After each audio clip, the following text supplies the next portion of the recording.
For the county council in Maryland's Wicomico County, the reciting of the Lord's Prayer before meetings was a long-standing tradition. But all that ended this month when it became clear that the Freedom from Religion Foundation was going to engage them in a very costly legal battle through a court system that, quite frankly, has not been very accepting of public prayer. Play clip 4 for me, please. Neither I nor the council are happy with this set of circumstances before us, and we are not a council that shies away from a challenge simply because litigation is threatened. But when legal counsel is clear about the probable outcome, when the financial risk to our citizens is so substantial, we have a responsibility to weigh fiscal stewardship against our desire to preserve a tradition we've honored for so many years. That was Wicomico County Council President John Cannon last week. But what do we know from past court rulings? What do they tell us about this legal battle and how it might have gone? Well, joining me now to discuss this, I'm excited about my next guest. David Cortman is a dear friend of mine going back for years and years. He is a senior counsel and vice president of U.S. litigation with Alliance Defending Freedom. He was co-counsel in the case of Town of Greece versus Galloway, defending the freedom to pray at public meetings at the U.S. Supreme Court. David, welcome to Washington Watch, and man, what an honor to see you again. Well, great to see you again, Jody. All right, before we get into this case that's unfolding before us in Maryland, let's go back. If you would give us a quick refresher course on the Town of Greece v. Galloway. Yeah, what's funny about this recent case, it feels a little bit like a blast from the past. These issues have been litigated over a decade ago. They've been settled by the Supreme Court over a decade ago. In fact, it's been 4 decades since the original case came up to the Supreme Court on legislative prayer. And basically, the court ruled that you can have legislative prayer. People talk about the Establishment Clause, the so-called separation of church and state.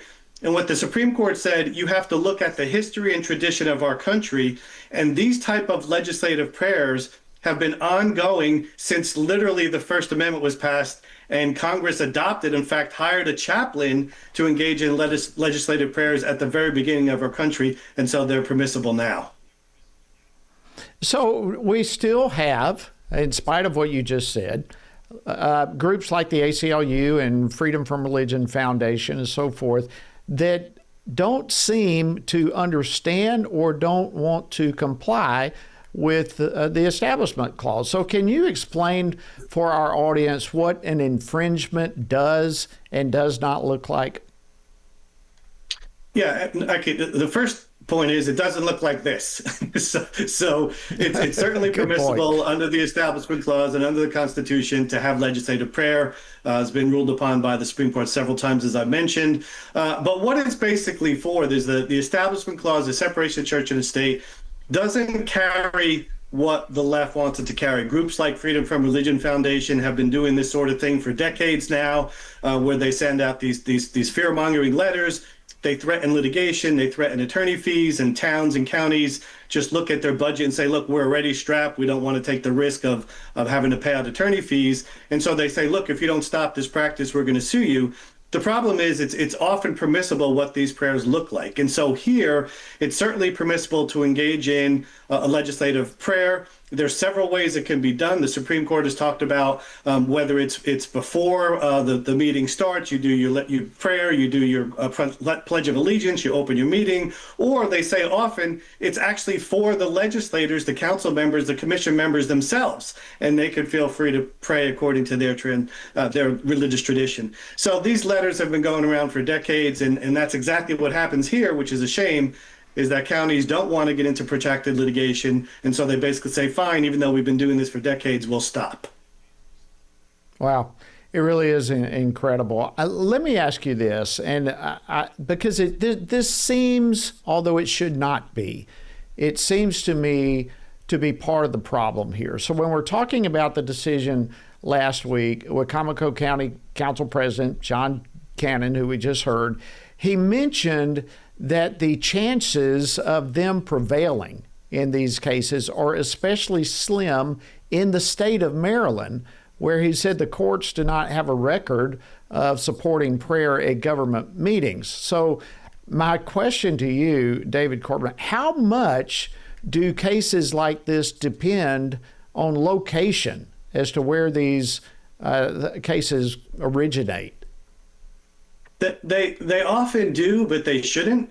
And what I mean by that is sometimes the law is different in different areas of the country, but that's why the Supreme Court is there to even all that out. So when it comes to the federal Constitution, which is that this is what it entails, both the free exercise of religion and the Establishment Clause, you look at federal law. And federal law, according to the Supreme Court, is uniform everywhere. So you may have recalcitrant courts that try to distinguish cases or draw the lines differently. But even if this case took to go all the way up to the Supreme Court again, the Supreme Court, I think, would certainly, pardon the pun, bless this practice because it's part of the tradition of our country going back to our founders. And so, does the county commission have the appetite to litigate it? Maybe not. But it's one of those cases where even if it has to go to the Supreme Court, it's pretty clear that they'd say this was a constitutional practice. Okay, so the council president there, John Cannon, did note that the council there was going to hold a work session for further discussion to try to figure out what other options might be at their disposal. So in light of what you just shared, I would like for you, because maybe this will get back to them, what would you say if you were standing in front of that council and they're debating what their options are? What would you say to them? What I would say is there's permissible ways to engage in the practice. I don't know all the fine details of the way they do things, but there are several ways where the Supreme Court said it's permissible to engage in these prayers. And so what I would do is advise them on those. One is that the commissioners can take turns each meeting and have their own prayer. Another one is to invite those from the local community on a rotational basis, like the town of Greece did. They basically found out what religious organizations were in their town or locality and invited whoever wanted to come to give the opening prayer to solemnize it. So what I would do is advise them and say, look, the Supreme Court has said this is permissible. Let's check on the practice and give the advice that's already been upheld. And so in a similar fashion, what about, obviously Maryland's not the only place that these type of things pop up from time to time. So we have people literally all across the country who are both watching and listening to our conversation right now. What would you say to them? Like, what are the first steps of action if they have a similar scenario taking place in their county commission meeting or city council or school board or whatever it may be? How do they need to stand?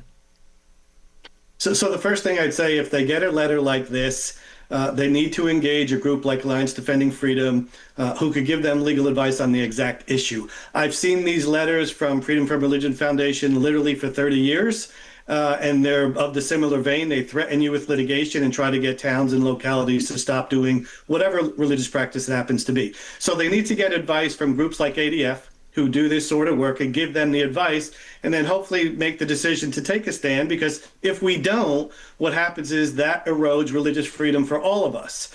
And so it's one of those issues where it's important to take a stand, both again for the free exercise of religion and the Establishment Clause, because the Supreme Court's been clear what those things mean, and it certainly means that it's permissible to have a legislative prayer at this level and all the way up to levels of Congress. And real quickly, how can people get in touch with ADF? Oh, absolutely. ADF has a website, adflegal.org or 1-800-TEL-ADF. We have people that man the phones. We can give advice on whatever questions people have. And I think the most important thing is, number one, people should get educated. They shouldn't be scared out of exercising their rights because they get a letter from some group on the left. And they need to be informed, because once you get educated and realize what your rights are, then you can make a good decision on standing up for the Constitution and the free exercise of religion, Absolutely. Which is extremely important in this country. And when we stand, we typically win on cases like this. Thank you so much, David Cortman, Senior Counsel and Vice President of U.S. Litigation with Alliance Defending Freedom. Always great to see you. Thank you, my friend. Keep the torch ablaze there at ADF. Thanks for joining us.